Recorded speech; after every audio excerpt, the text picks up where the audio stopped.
In 1992, when I started my master's degree at the University of Washington here in Seattle, Washington, I was initially hired as a fishery biologist. In 2006, I also became the manager of the Aquatic Biosafety Level 3 laboratory, the highest biosecurity lab we had at the facility. After my whistleblower disclosures, I was removed from the research center in January of 2020, not allowed to work, eventually fired, and then reinstated in May 2021.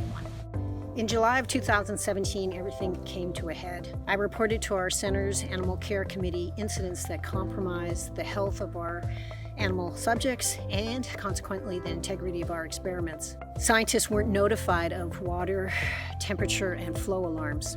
Then later that same month, I learned that the center had been discharging pathogen-contaminated wastewater for about 6 months into the Lake Washington wetlands. As part of my duties, I'm required to report this to regulatory agencies.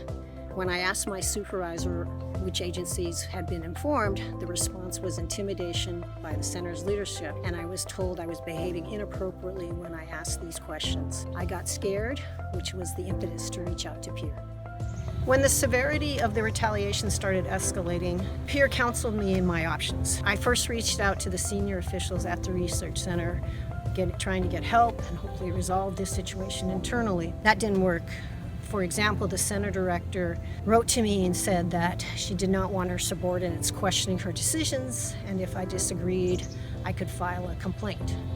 Peer answered my questions about filing an internal scientific integrity complaint with the Department of Interior and advised me on my legal responsibilities for reporting the wastewater spill to the 2 external regulatory agencies that I dealt with. My whistleblower saga has been simultaneously the most important and worst thing I've done in my career as a scientist. After you become a whistleblower, your whole world blows up, both professionally and personally.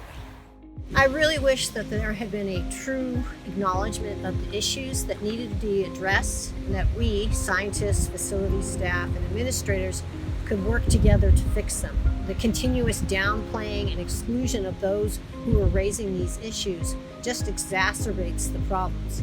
We end up unnecessarily harming the environment, our staff, and the animals under our care. Even now, after my return, the research center has implemented new policies barring the staff from speaking freely at biosafety meetings and censoring the meeting minutes. That's really frustrating, especially when at the same time we're told to be transparent and open about how we conduct our science. I was grateful to the judge who ruled that my firing was unjustified and that it was due to whistleblower retaliation.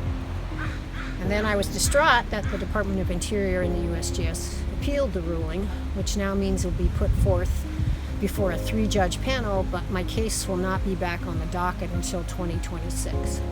Peer, throughout this whole process, has had my back. It wasn't just for legal discussions and representation, but when I was confused and really feeling down, they also took the time to listen to the details and help me gain perspective, just overall support. My whistleblower saga started in 2017, with the last court case filing ending in January 2023. So far, that's over 6 years of Peer rendering legal services and supporting me. And they will be there for me again when I go back to court for the appeal. If you find yourself in a similar situation, I highly recommend Peer.